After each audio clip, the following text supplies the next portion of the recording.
Russian forces appear stuck in Kharkiv, but is this all part of the Russian strategy across the entire front line? I'm Paul, U.S. Army combat veteran. Let's talk about it.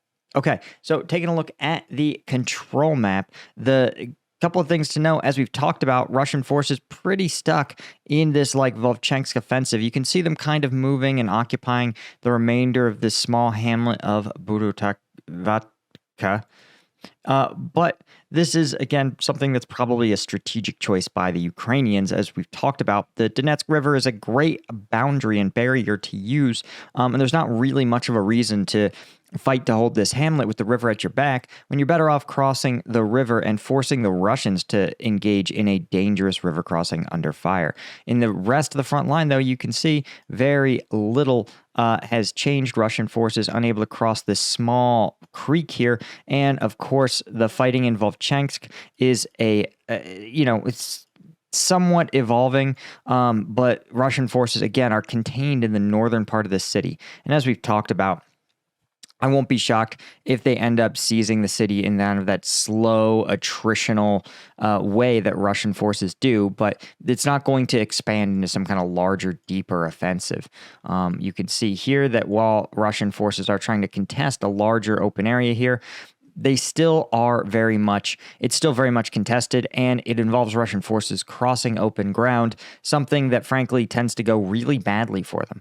But what I thought was more interesting is that the situation on the Eastern Front is also evolving somewhat. You can see here, Natalyova, Russian forces likely trying to, again, they've identified that their forces here have to pause their offensive efforts and that they have to seize at least one of the flanks before they push into this kind of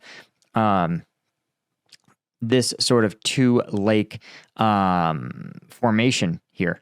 There's not really a name for two lakes kind of meeting. If you know what that terrain is called, let me know. But you could see them trying to expand out here and secure this flank. And likely you'll see them maybe try to push into Umansky next. But this has been a much harder fight for them. Again, it's kind of hard to advance when you've got to choose either to go on one side or another of this river. And these offensive actions by Russia can't mutually support because there's a lake in the way. So they can't really maneuver in support of one another. They can do a little bit of fire support, but it's going to be a tougher fight. And we've seen that Ukrainian forces in Umansky have really done a good job of holding on to this position. There's also, though, been some Russian progress south of Novomykhailivka. You could see them here. Again, this is not super valuable terrain, but this small artificial pond and this small portion, this corner of a windbreak, also occupied by Russian forces. I'm not sure that this is part of any kind of larger campaign. Again, you may see Russia try to push out here and do little bitty envelopments, but I think this looks more like just kind of Russia seizing terrain to seize terrain. And that's kind of what I wanted to talk about, right? When we look over at the combat map, you can see that across the front line, you can see both Russia and Ukrainian forces are engaging in a number of attacks. You also notice the reporting seems to have changed. These symbols aren't individual attacks now. They reflect more about clashes or combat happening with Russian forces across certain axes. You can see them here. And this denotes, right, that there was a Russian assault in the Kharkiv region. It's a little bit easier now to see kind of the Russian strategic thinking of launching offensive actions across the front lines. You can see Ukraine is out here counterattacking in a number of key strategic points, particularly in the north and in the northeast. But this is what I wanted you guys to take away from this, is that Russia is trying to pin Ukraine in really the entire axis of this front line. Russia is trying to fix Ukrainian forces in place. And we're going to talk about what their overall strategy is here in a second. But I did want to mention Strike Gum. You guys know it's available on strikegum.com. We just launched our 5-pack, but The 5-pack also for sale now on Amazon. So if you go to Amazon, search for Strike Gum or Strike Gum Energy, you'll see the 5-pack for sale. So now you can, if you don't want this, the best deal, which is the $70 tray, which gets you 75 pieces of gum, the equivalent of 75 energy drinks worth of caffeine. But you also don't want to order 1 pack and pay for all that shipping just for 5 pieces of gum. You can get this middle ground here, $25 for 5 packs of 5. It's the perfect way to try Strike Gum. Gives you enough to throw in your car, your gym bag, in the house. And that way you always have access to the sugar-free energy boost that Strike Gum gives you. So check it out, strikegum.com or Amazon. Okay, so the Russian strategy is what things look like. We can see the Russian forces are only making incremental gains of marginal tactical value, but that itself is the strategy. It sounds crazy, but it's actually not that crazy, right? Siersky himself stated that Russian forces have expanded the area of active hostilities by about 70 kilometers, right? So there's 70 more kilometers that Ukrainian forces have to defend. And that's a function of the northern Kharkiv Oblast offensive that Russia has launched.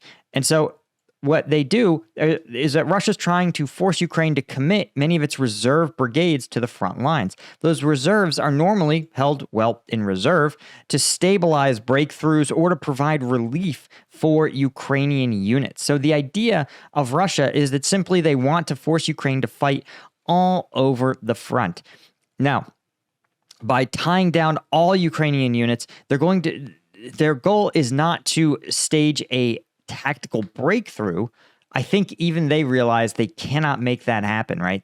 The closest they came was in Ulcharatina, but that ended up really only granting them a pretty limited amount of territory gained, right? It never became a big, stunning envelopment. Ukrainian forces were able to withdraw and eventually contain the offensive. So Russia, I think, has realized, they said, listen, we too have to pivot to a strategy of attrition.